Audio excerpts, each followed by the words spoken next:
What if Ned Stark's execution cursed King's Landing with never-ending winter? If you've never heard this one before, stay with me. One change, followed all the way through. Righteous blood on consecrated stone, and something ancient deciding that debt has to be paid. The curse doesn't want revenge. It wants a sacrifice. And figuring out who has to die willingly is the whole story. Now, let's begin. King's Landing. The evening of Ned Stark's execution. The headsman's sword is barely cleaned. It is the height of summer. The Sept of Baelor smells of incense and fresh blood, and the crowd in the plaza is already dispersing, the way crowds do after executions, quickly, without eye contact. Everyone pretending they had not cheered. The gold cloaks are herding people toward the side streets.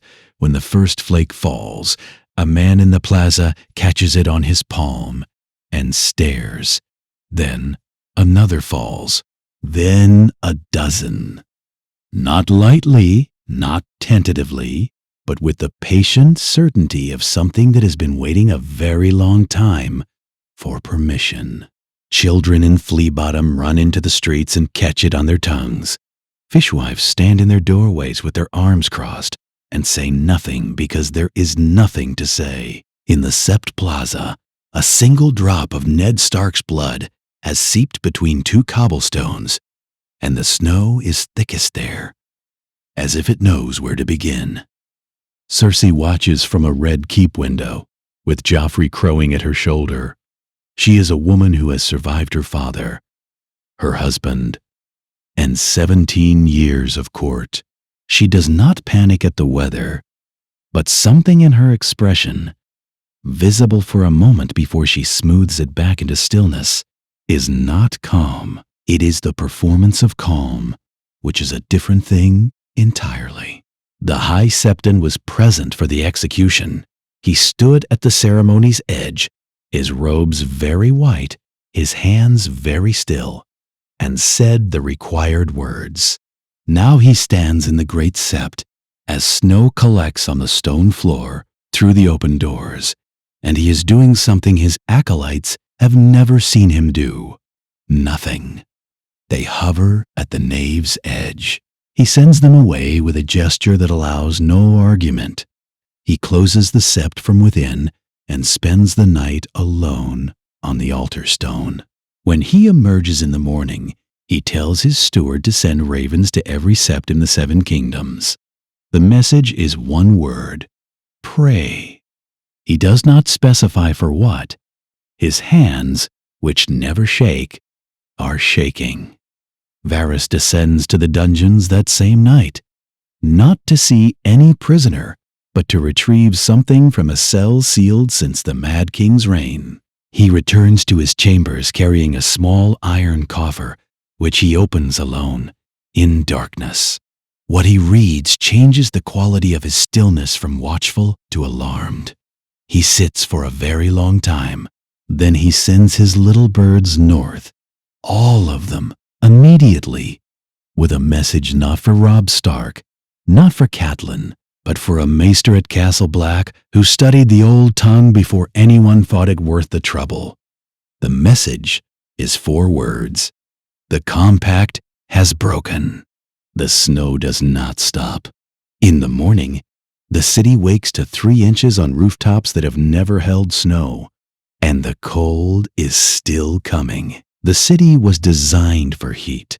Broad-mouthed cisterns, flat-roofed granaries, pipes running exposed along outer walls, because no one anticipated the need to bury them. It fails by degrees. Then, all at once, the pipes freeze first. 3 of the largest granaries in the harbor district collapse overnight, their Dornish-style flat roofs buckling under snowpack weight no architect ever planned for. By morning, the flour is ruined. In Flea Bottom, the narrow alleys that once channeled summer sea breeze now trap drifts that bury doorways to their second stories. The small folk cannot leave their homes. The city cannot reach them. The first deaths are cold-related, and they are poor people, which at court means they are invisible. No one brings them before Circe. She does not ask. Her response is efficient and inadequate. Grain redistributed from harbor warehouses, heating braziers conscripted from the city smiths, gold cloaks assigned to major plaza clearances. She builds a wall of competent practicality around the problem and tells herself it is leadership. What she cannot address, and knows she cannot, is the murmur moving through Flea Bottom like a second cold front. The small folk have given the weather a name. They call it Stark's Winter. The name carries in it an accusation that points directly at the Sept Plaza, at the king who ordered the execution, at the court that watched and cheered. Circe has the rumors reported to her daily. She does not respond to them. This is its own kind of answer. Tyrion arrives at King's Landing to find a capital that is quietly drowning in snow and official denial. He bribes his way into the Red Keep's deepest library, a privilege of being a Lannister, even a despised one, and spends 2 days reading. What he finds is a Valyrian text, the only surviving copy, shelved between an outdated naval registry and a Maester Crescent marginal commentary that nobody has touched in 40 years. He reads it once fast and once slowly. It describes a compact made between the first men and the children of the forest, before the wall, before the faith, before any god the Seven Kingdoms currently worships had a temple in this city. The compact states that the old gods would remain silent as long as the old laws of guest right and sacred ground were honored. The execution of a man who had confessed on sacred ground at the demand of a king who violated every principle of honorable rule constitutes a breach the text calls the Sundering. Tyrion closes the book with considerable care. Then he goes looking for Varys. The Valyrian text lies between them, on the table, open to the passage neither man wants to read again, but both have already memorized. 3 conditions, Tyrion says. 1, the wronged bloodline restored to their rightful place. 2, the willing death of the one who ordered the wrong. 3, a sacrifice made freely on the same sacred ground by someone of the violating house.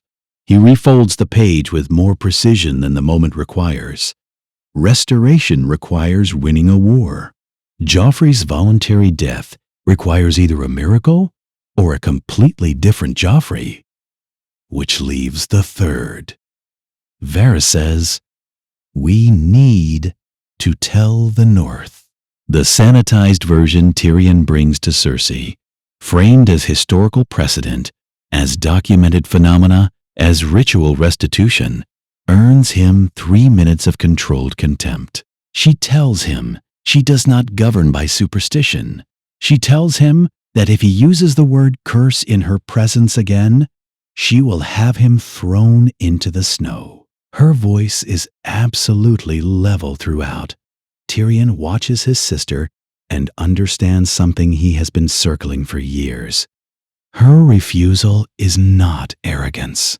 It is terror maintained by force of will, the kind that can only be sustained through aggressive denial. Something inside Cersei Lannister already knows this cold is her fault and cannot bear to know it, and so she will not. Varys's message reaches Robb's war camp via 3 relay birds. Catelyn reads it first. She calls Robb in and hands him the letter without speaking, which is how she delivers the thing she cannot say aloud. Robb reads it standing up. He reads it twice. The letter tells him the cold is not weather. It tells him the 3 conditions.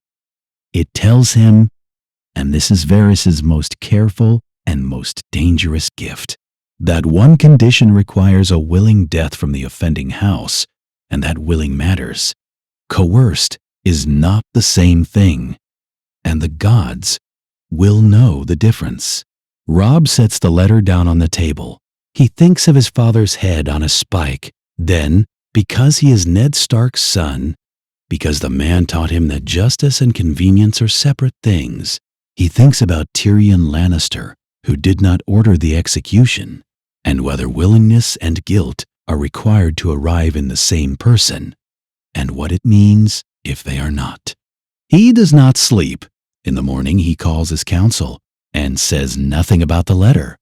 The grain distribution has failed for the third consecutive day, the flea-bottom dead number in the dozens. The small folk have had the name Stark's winter long enough that it no longer feels like accusation. It feels like fact, the way the cold feels like fact, undeniable, and everywhere. The riot begins in the plaza where Ned died. Someone has been placing northern wildflowers there in defiance of City Watch orders. By the 19th day, the memorial is 3 feet wide, half buried, absolutely illegal, and untouched by the Watch because the guardsman assigned to remove it could not bring himself to do it. The riot begins with a thrown stone. No one remembers who threw it. It ends with 11 people dead in the snow, their blood freezing into the cobblestones where they fall. Joffrey watches from a Red Keep tower and is delighted in the way of a boy who has never understood that fear is not loyalty. He orders public punishment for the riot leaders, outside in the plaza, in the cold. Cersei countermands the order privately. Joffrey screams at her in front of his Kingsguard, his voice going high at the edges. The Hound stands at his left shoulder and stares at the middle distance with the expression of a man who has, over years of service, developed an extraordinary capacity for not seeing what is directly in front of him. Cersei wins the argument. Joffrey marks the loss and does not forget it. Sansa has been watching the snow from her chambers for 19 days. She says nothing about what she thinks it means. She does not have the luxury, but she has been counting the memorials in the plaza. Counting is the only control she has left. On the night of the riot, she opens her window and lets the cold in for the first time. It smells like Winterfell. Below in the courtyard, someone has scratched a message into the ice of the fountain. Rough letters, the work of numb fingers. You are not alone here. No signature, no way to know who left it or whether they are still alive. Sansa memorizes every line before the wind covers it with snow. Then she closes the window and sits with it in the dark, and the message is the warmest thing in the room. The temperature drops below any recorded measurement in the city's 300-year history. The thermometer in the Grand Maester's tower, built for a southern climate, simply stops. The mechanism never designed for this. Nothing in this city designed for this. Then the old gods stop being subtle. They appear overnight, pushing through the flagstones of the great sept of Baelor. Pale roots, bone white, belonging to no tree visible above ground or on any map of the city's districts. No weirwood grows within 300 miles of King's Landing. The roots do not care. They are there, growing slowly but measurably, and where they push through ancient stone, the stone does not crack. It opens, the way a door opens when the right hand finds it.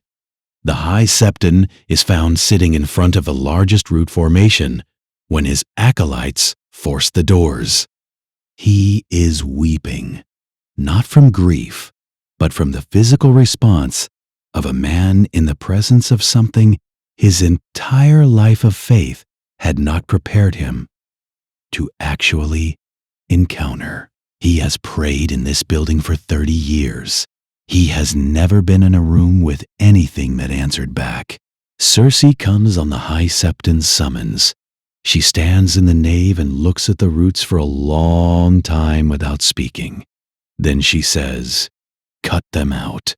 2 stonemasons try. Their tools shatter at the blade.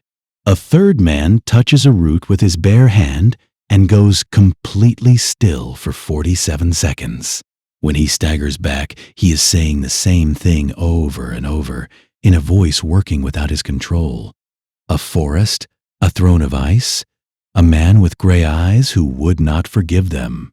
Circe has him removed and the sept sealed, then instructs Grand Maester Pycelle to attribute the growths to unusual fungal growth from the cold. Pycelle writes the decree. His hands shake badly enough that his assistant holds the inkwell. Sansa slips into the sealed sept that night through the servant entrance she has known for months. The roots fill the nave like the interior of something living. They smell of deep forest, green and old. She moves to the largest root, the one that appeared at the spot where her father's blood touched the stone, and places her hand on it. It is not a vision and not a voice. It is the feeling of being entirely known, seen by something patient and old and neither merciful nor cruel, simply present. Then, at the edge of it, a direction rather than a word. North. The root under her hand is warm. In a building full of winter, a weirwood root is warm.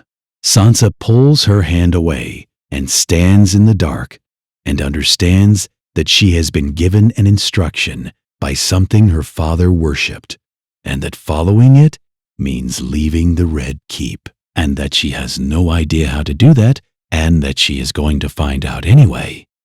Because north is the only direction anyone has ever given her that felt like it was meant for her. Specifically, the Northern Lords know cold. They were born for it.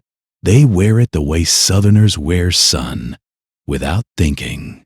But the Riverlands bannermen who joined Robb's host came equipped for a summer campaign, and the cold is not following seasonal logic. Scouts report something that no maester can explain with a straight face. The temperature is warmer 50 miles north of King's Landing and 50 miles south. It is coldest in the capital itself and along the direct road toward it. The curse is not spreading. It is holding. It has the city and it is keeping it. This changes the military calculation entirely. Robb's war council has been planning for a siege. A siege requires a city with walls and defenders and resources to outlast. What the cold is, engineering is not a siege situation, but a slow evacuation. And an army arriving at an empty, frozen capital wins nothing and feeds no one. Robb sits at the head of his council table and listens to his lords argue, and says very little. He has Varys's letter in his boot. He is waiting until he understands it well enough to use it. Catelyn Tully prays to the Seven that night. She has prayed to them her entire life and found them reliable in the way of distant comfort, present in the abstract, absent in the specific. She is now confronting a situation where the old gods, which she has always regarded with the polite skepticism of a woman who converted for marriage, have apparently done something physical and verifiable and beyond any natural explanation. She tells Robb privately the next morning that she thinks the Valyrian text Varys cited may be accurate. She tells him this costs her something to say. He nods and tells her he already believes it, and that believing it does not solve the problem of what it requires. That evening, a column of refugees reaches the camp's perimeter. Not soldiers or spies, potters, weavers, a family of dyers with blue-stained hands, children too cold to cry properly. Perhaps 400 of them. They have come north on foot, because south is the Stormlands and east is the sea, and west is Lannister territory, and north is the only direction no one has explicitly forbidden. Several are frostbitten. They have no food. The gate guard is processing them when a young woman at the column's edge asks, in a voice schooled so carefully into stillness that the stillness itself is the tell, to please tell the king in the north that his sister is here. The guard looks at her for a long moment. Then he goes to get Robb. She tells them everything. The roots, the sealed sept, the warmth under her palm in a building that should have been cold through to the stone, the direction she felt rather than heard. She does not dramatize it. She has spent months in a court where everything is performed, and she has learned to value plainness, the way you value water when you have been without it. When she finishes, the council is quiet. Lord Umber breaks it. He is not a man who does quiet well. He asks, in the particular tone of a man who wants the answer to be no, whether she is saying the gods told her to come north. Sansa says, she is saying something indicated a direction, and it was north, and she was already trying to leave, so she followed it. The Great John looks at Robb. Robb looks at Catelyn. Catelyn is looking at Sansa with an expression that is equal parts grief and something very close to recognition. Tyrion's raven arrives that same afternoon, relayed through Varys' chain. 3 birds, no direct line. It contains the 3 conditions from the Valyrian text in full, translated into the common tongue. Robb reads them aloud. The council argues about all 3 for 2 hours. The first condition, Stark restoration, is what the war is for. The second, Joffrey's willing death, produces a silence that is its own kind of answer. The third, a willing sacrifice from the offending house on the sept's sacred ground, is the one no one wants to say out loud. When the arguing stops, Sansa says quietly, Tyrion didn't order it. Nobody responds to this directly. They don't need to. After the council clears, Robb finds her sitting outside her tent in the snow, lighter here than in King's Landing, noticeably lighter, as if the curse's reach stops somewhere short of this camp. She tells him, without preamble, that she spent 7 months watching Tyrion Lannister in the Red Keep, and that he is not his family. She knows this because she watched both, and they are different in a way that matters to this specific question. Robb says, the question is whether he would choose it. Sansa says you cannot ask a man to choose to die. The choice has to be made without the asking, or it is not willing. It is coerced, and the gods will know the difference. Robb watches the snow for a long time. Then he says, then someone has to tell him the truth and leave the room. Tyrion has built a parallel city government from the Tower of the Hand, rationing systems, heating stations in the major plazas, a conscripted labor corps drawn from the city's debtors who earn debt forgiveness, shoveling snow.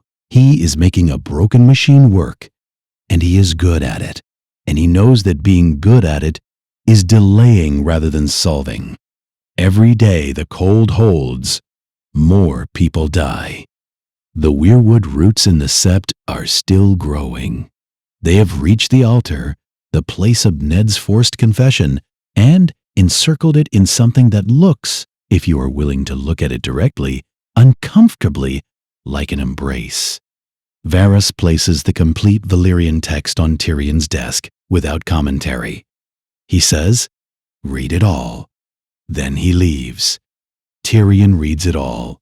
He reads the 3 conditions. He reads the scholarly annotations from the original translator, a man who spent 40 years on the old tongue and noted that the 3rd condition, the willing sacrifice, is specifically defined as an act of chosen atonement by a member of the offending bloodline who did not personally commit the wrong.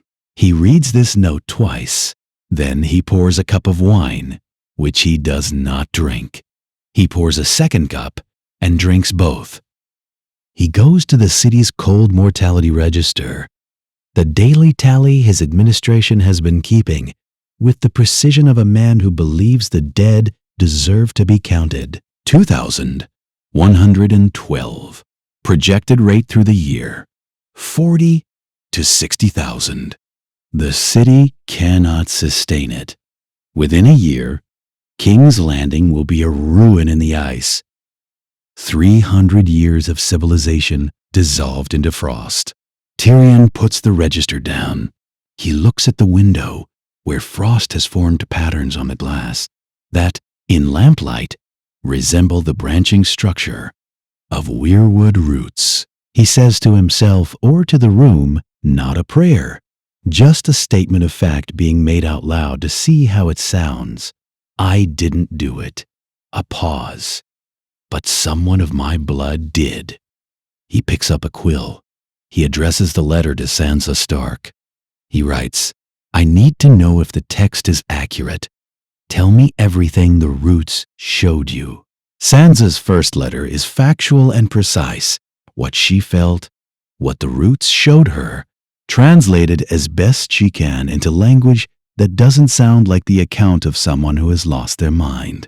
She does not apologize for what the account implies. Tyrion's response is analytical. He has cross-referenced her description against 3 other sources, 2 of which corroborate the warmth as an indicator of active supernatural engagement. His third letter shifts register. He asks how she is, not politically, just personally. She writes back that she is cold. She acknowledges this is an absurd thing to say given the subject matter. He writes that he found it funny. She writes that she did not mean it to be. He writes that the best things rarely are. There is a quality to these letters that neither of them names. The particular relief of correspondence with someone who does not require you to perform. By the 5th letter, both know what they are circling, and neither has said it. Tyrion writes, I want to understand the mechanism. He means the 3rd condition. He means willing what constitutes it, what renders it genuine. Sansa writes back, my father chose to confess to a treason he didn't commit to save my life. He knew it would likely kill him. He made the choice without being asked. I think that is what the text means. 5 days of silence. Then Tyrion's 6th letter arrives. It is very short. It says, tell Robb I need a meeting. Safe passage, neutral ground. Tell him not to send anyone to arrange it, but you. Before the meeting can be arranged, the cold drops another 10 degrees overnight. The Blackwater Bay freezes solid. 3 of the 5 city gates are jammed shut with ice. The Great Sept's dome develops a crack that runs from its crown to the foundation in a line so perfectly straight it looks drawn rather than structural, directly through the spot where Ned Stark knelt. Tyrion stands at the Sept's door in the pre-dawn dark, looking at the crack. Varys appears at his shoulder and says, quietly, that the text's scholars estimated the curse's final unresolved state to be permanent glaciation, not cold, ice. Permanent. Tyrion keeps looking at the cracked dome. Then he says, send Sansa my response. Arrange the meeting for 3 days hence. A pause. I'll come to her. Tyrion arrives on a mule. Horses won't hold purchase on the frozen road, and he is a practical man. Sansa arrives with 1 escort, who waits outside. They have not been in the same room since King's Landing, since the months when Tyrion was the only person at court who treated her as a person rather than a fixture. They sit across a fire in the Waystation's common room, and the meeting begins, surprisingly, with silence, the comfortable kind. Neither of them has had much of it lately. Tyrion says, I've read the text 17 times. Sansa says, I know what you're going to say. He says, I don't think you do. She looks at him. He says, I'm not going to ask for your permission. I'm going to ask for your help. He has not decided to die. Not as a fixed point. Not yet. He has decided to go to the sept and place his hand on the roots and learn whether the old gods recognize him as the right instrument for the third condition. The text is clear that the gods do not accept substitute offerings. The willing sacrifice must be recognized by the magic itself as belonging to the offending house in a way that satisfies the original wrong. If the roots go cold when he touches them, they find another way. If they go warm, he stops. Sansa finishes, then you'll know. He says yes. He says that is why he needs her. She is the only person alive who has touched the roots and knows what warm means in that context. And he needs a witness whose judgment he trusts. Sansa says she will come with him. The words come out before she has decided them consciously. They arrive ahead of the thinking, the way true things do. Tyrion asks if Robb knows. She says not yet. He asks if she is going to tell him. She says, what would you tell your brother? The question lands exactly where she aimed it, because they both know the answer. You wouldn't if you thought he would stop you. The fire burns down to coals. Outside, snow falls steadily on the frozen road. Somewhere 2 days' ride behind Sansa, Robb Stark is sleeping in his camp, unaware that the most consequential decision of this war has just been made in a way station by a dwarf and a girl, without anyone's permission and without anyone's help. They travel under a wool merchant's wagon. Tyrion's idea is gold. They do not talk much. There is not much left to say that the letters haven't been covered, and what remains cannot be said in front of a hired driver. King's Landing announces itself before it is visible. The smell changes first, not harbor rot and cook fire, but something colder, closed, a city that has stopped breathing properly. The buildings are buried to their second stories in places. The silhouette is wrong, lower and heavier, weighed down by 2 months of accumulation. Nobody built these rooftops to carry. The gold cloaks at the gates see Tyrion and wave the wagon through. They see Sansa, and their eyes go flat in the way of men deciding quickly not to have seen something. They have enough problems. Cersei finds out within 2 hours. She always finds out. The confrontation in the Tower of the Hand is controlled fury. She does not raise her voice, which is always worse than shouting. A Stark girl in the Red Keep is a catastrophe. Robb will take it as provocation. Whatever Tyrion is planning, she forbids it absolutely. Tyrion listens to the full argument. Then, 3,500 people have died, Cersei, in our city, in winter that followed our act. The word "our" lands exactly where he aimed it. Cersei goes very still. She says, get her out of this building. Tyrion says, tomorrow. They both know he means tonight, and that she cannot stop him, and that the knowing is its own kind of cold. Joffrey finds Sansa in the corridor before Tyrion can move her. He appears with 3 Kingsguard, wearing the expression of proprietary satisfaction. She has come back to him, which is already how he has framed it. He tells her he is glad that her room has been kept. The Hound stands at his left shoulder. His eyes meet Sansa's for a fraction of a second. A warning, an apology. Something that does not have a name in any court language, but means, I know. I'm sorry. I can't. Sansa looks at Joffrey and uses the steadiest voice she has ever used in his presence. I'm not staying, Your Grace. The corridor goes quiet. The Kingsguard looked at the floor. Joffrey goes still, just for a moment, before the expression reorganizes into something uglier. That moment of stillness is the most frightened she has ever seen him. He knocks on nothing. He simply opens the door and stands in it, a plain gray cloak folded over one arm. He puts it on the chair inside. Then, 2 guards on the sept's north entrance. I'll move them. Give me a quarter hour. He turns to leave. Sansa says his name. He stops but does not turn around. She asks, why? A genuine question. The only kind he has ever been able to answer. He is quiet long enough that the silence becomes its own response.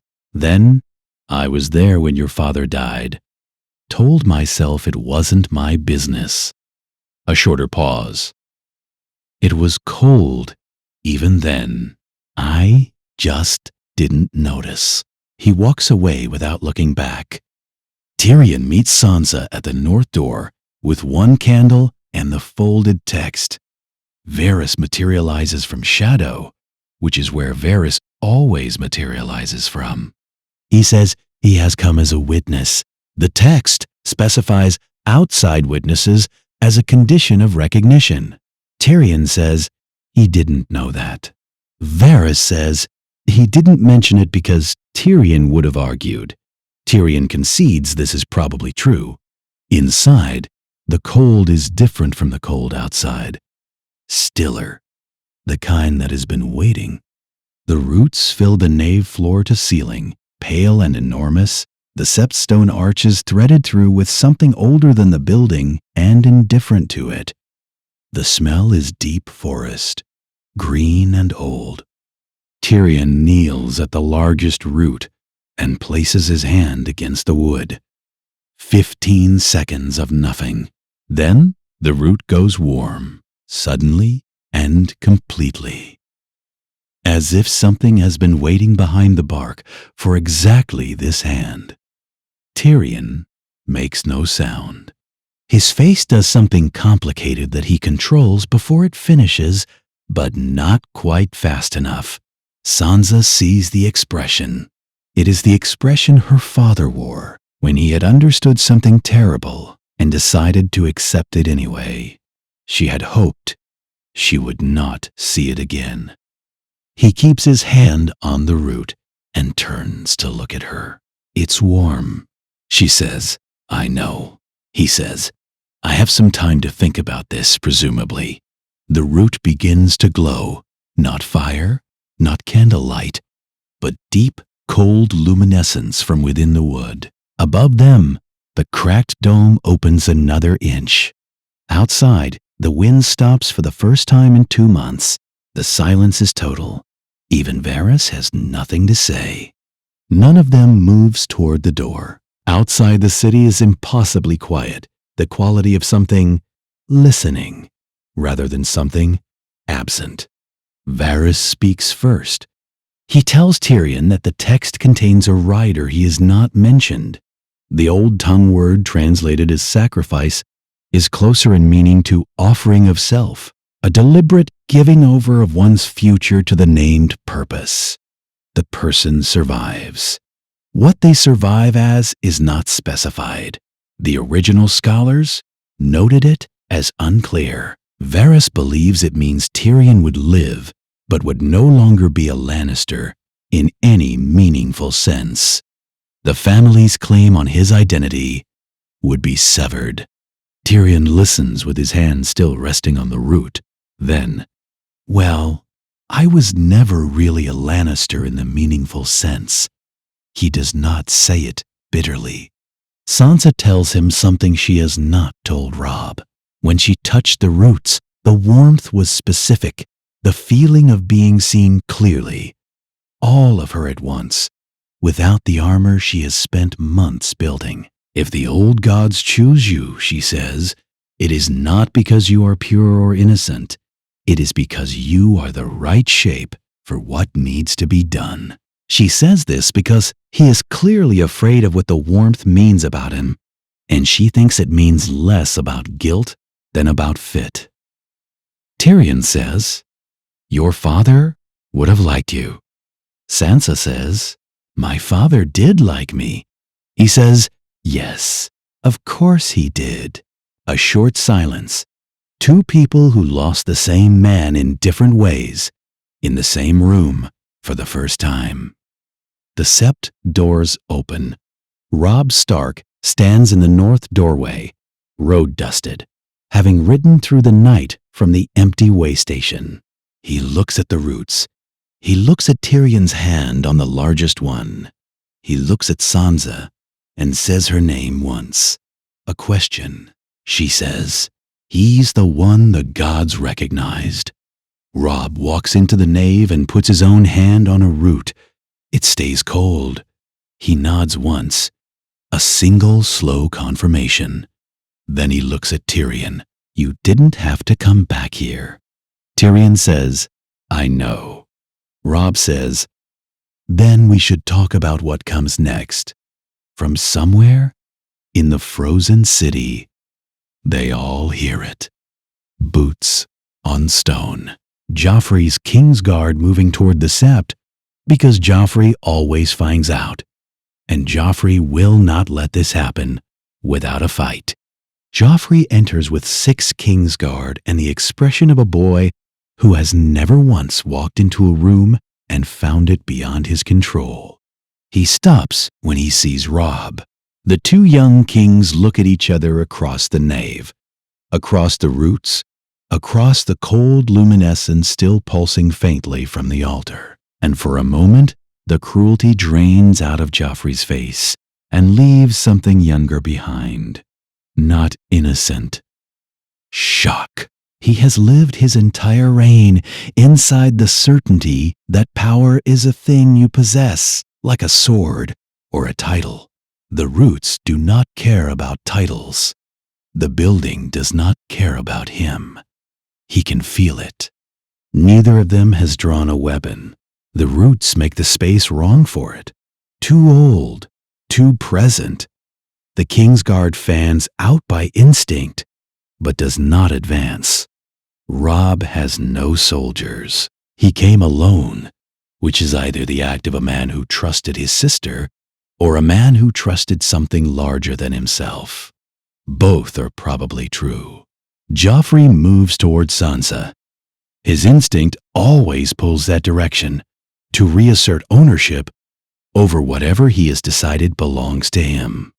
He steps on a root as he crosses the nave, one boot landing flush on the pale wood. The root does not react in any way that can be physically described. But Joffrey stops. He cannot move forward. He can breathe, blink, turn his head, but his feet will not carry him. He looks down at the root and then up at the nave full of them, and his face does something it has never done in any room of any castle he has ruled. It shows genuine fear, not performing contempt weaponized into threat, actual fear, the fear of a boy who has broken something and has only just now understood it cannot be fixed. Cersei arrives behind the Kingsguard. She takes in the entire scene in one sweep. Her frozen son, the roots, Robb Stark standing unarmed at the altar, Tyrion beside a glowing root with his hand at his side. She says nothing. She walks past her son, past the Kingsguard, past Robb, and stands before Tyrion. Brother and sister look at each other in the cold light, and what passes between them is something neither has allowed in 30 years of performance. The stripped, exhausted truth. Cersei says, "I know what the text requires." Tyrion says, "I know you know." She says, "It doesn't have to be you." She says this very quietly. He looks at his sister for a long time. Then he says, "You'd do it?" 3 full seconds of silence. Then, "I can't." Her voice does not crack. It never cracks. But the word can't carry in it the full weight of a person who has spent their entire adult life making herself capable of everything and has found here the one thing she cannot choose, not won't, Cannot. Tyrion nods. He puts his hand back on the root. The light deepens. Varys has transliterated the Old Tongue words onto a scrap of parchment in common syllables. Phonetic, careful, a scholar's handwriting under pressure. Tyrion reads them by the glow of the root itself, which is sufficient. The words are not impressive sounds. They are plain, almost domestic, which is the most unsettling thing about them. No thunder, no ceremony, just a man reading aloud in a dead language in a ruined building while snow sits 3 feet deep outside. He completes the final syllable. The luminescence reaches every part of the sept simultaneously.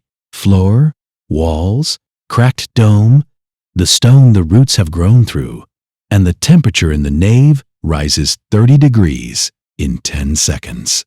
Not warmth exactly, the cessation of cold, as if something that has been holding its breath for 2 months has finally exhaled.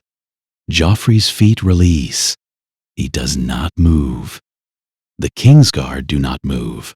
Nobody in the sept moves, because the stillness that follows the sound of the last word is the kind that demands to be respected. What changes in Tyrion is not visible in the way a wound is visible or a crown is visible. It is the quality of his presence, the way the people in the room look at him, directly, without the interference of his name or his family's sigil or their accumulated years of expectation about what a Lannister is. He takes his hands from the root and stands and looks at Sansa, and she looks back and says, "It worked." He asks how she knows. She says, "Because you look like yourself." He doesn't entirely understand this. She does not elaborate. It is enough. Outside, distant, then nearer, then simply present. The sound of wind, not the pressured, directional silence of the curse, but ordinary wind, weather being weather. The sound of a city that is cold, because it is winter, and winter ends. They emerge from the sept into a King's Landing morning, in which it is not snowing. It has not stopped gradually. It stopped between one moment and the next. The way a held breath releases the accumulated snow is still there. 20 inches of it, 2 months of it, but it is sitting in sunlight. Sunlight in King's Landing is so ordinary that nobody noticed it was missing until it came back. The small folk in the streets surrounding the sept stand in it and look up. Someone begins to weep, then more people. Then the sound a city makes when it understands something terrible is finished before it has had time to calculate what it cost. Robb stands beside Tyrion on the sept steps and says nothing for a long time. Then, the war is still happening. Tyrion says, "I know." Robb says, "What are you now?" Tyrion considers this without performance. He says, "I'm not sure, but I think it might be free." Behind them, in the doorway of the sept, Cersei stands alone in the light and does not come out. The snow melts in a week, not gradually, but with the certainty of something that has completed its purpose. The bay clears, the frozen gates groan open. The city that emerges into sunlight is not the city that went under. 4,000 dead, cold, starvation, structural collapse, all tallied in Tyrion's register with the precision of a man who believes the dead deserve to be counted and named. Entire districts of Flea Bottom are beyond repair. The harbor fleet is largely wrecked, hulls cracked by ice pressure. The city's tax base has fled south. What remains is perhaps 200,000 people standing in the melt water of their own catastrophe, looking for someone to blame and someone to lead. Joffrey has not spoken in 3 days. He sits in a room Cersei has quietly ensured he cannot easily leave. And he is not the boy who enjoyed cruelty at court. He is something quieter, a boy who has seen magic and been stopped by it, and cannot fit that experience into any story he has ever told himself. Cersei governs in his name, but the court can see the gap between the name on the orders and the handwriting them, and courts notice gaps. Robb Stark is in the city and has pressed nothing. He stays in the Tower of the Hand, meets the lords who come to him, and waits. The small council sends him a formal request to convene a grand council of the remaining great lords, addressed to the king in the north, signed by Varys and 3 lesser lords who have stayed at their posts. Robb brings it to Sansa. She says, "They're not asking you to take the throne. They're asking you to decide who should." Robb says, "That's not the same as refusing to take it." Sansa says, "No, but what does the North actually need, Robb? Not what does honor say. What does the North need? It is the most important question of the war." He does not answer immediately, which means he is thinking, which is the most hopeful thing that has happened since the snow began. They arrive from across what remains of a functioning realm, northern lords in gray wool, Tully bannermen still muddy from the Riverlands roads, Tyrell envoys who rode north the morning word of the thaw reached Highgarden. The Greyjoys do not come. Nobody expected them to. The Dornish send one representative who watches everything and says very little, which is the Dornish way of saying more than anyone else in the room. Robb has had the Iron Throne covered with a cloth. Nobody has commented on this directly, and the fact that nobody has commented on it directly tells him everything he needs to know about the room's state of mind. 3 positions take shape over the first day of argument. The first, Joffrey remains king. The winter was whether the realm returns to what it was. Pycelle argues this with the conviction of a man who knows he is wrong, but has run out of other positions to hold. Nobody supports it. The second, Robb takes the Iron Throne. He refuses this himself before anyone can formally propose it. He says he did not come south for a throne, and that a king who takes power because a curse gave him a political opening is not a king, which earns him a look from Sansa that carries 3 separate meanings simultaneously. The third position is Sansa's, assembled through a week of private conversations with individual lords before the council. Sat, built the way her father built arguments, fact by fact, without flourish. The North's independence formally recognized. A council selected regent to govern the South pending a formal assessment of Joffrey's fitness. No conquest, no vengeance. A settlement instead of a victory. It is the most radical option in the room, and it has the most support, because the lords who have ridden through 2 months of supernatural winter are not, at this moment, interested in victories. They are interested in not doing this again. On the second day, a raven arrives from Dragonstone. Stannis Baratheon writes 3 lines. He is the rightful king of Westeros. He notes that Robb Stark has demonstrated sufficient honor to be trusted as a steward of the peace. He is willing to come to King's Landing to discuss the terms of his accession. The council may choose between his coming as king or as claimant. The distinction, the letter makes clear, is not a small one. The council goes silent. Robb reads it aloud twice.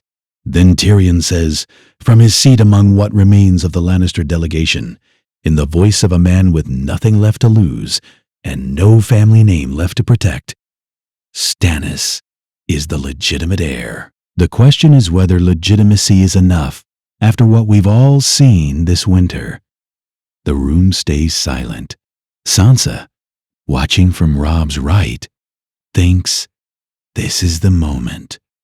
Everything after this is consequence. He visits the sept alone before any meeting, tells his handlers he is paying his respects to the seven. He goes in and stays an hour. His maester waits outside.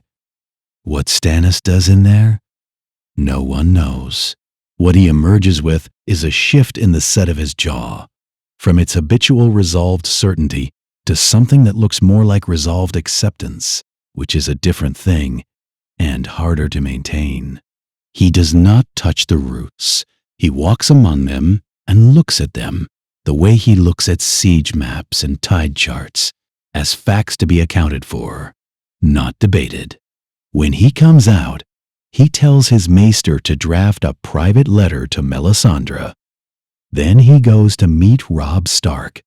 Robb, Stannis, and Tyrion sit around the table in the Tower of the Hand. The meeting is not what anyone expected. Stannis does not open with a demand.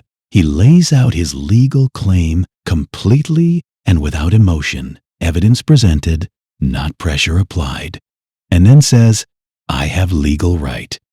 The question before us is whether legal right is sufficient.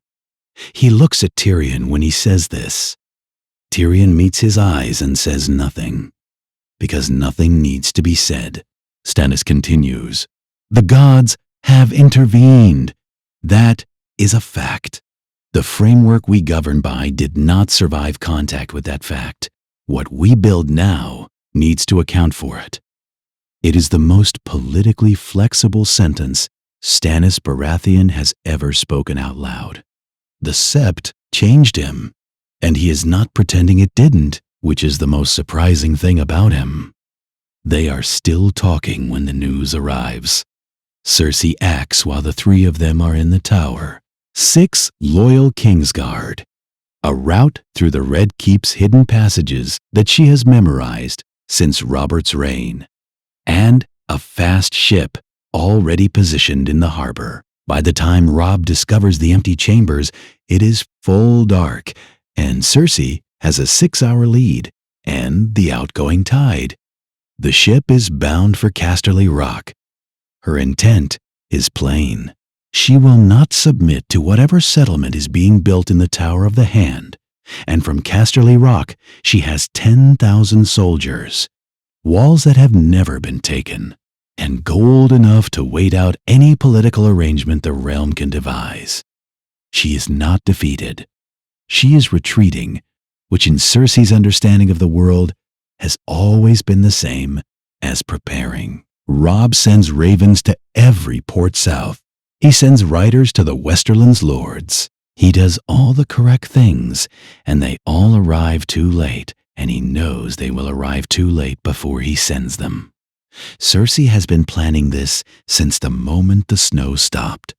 The settlement is unprecedented and imperfect, and holds, which is more than anyone had a right to expect. Stannis Baratheon is confirmed as King of the Iron Throne, with a small council restructured for the first time in 300 years, representatives chosen by the great lord families rather than appointed by royal preference alone. Not democracy, a narrowing of the space in which one man's worst impulses can become the realm's catastrophe. The lords who lived through Joffrey's winter understand this as the point. The North is formally recognized as an independent kingdom under House Stark.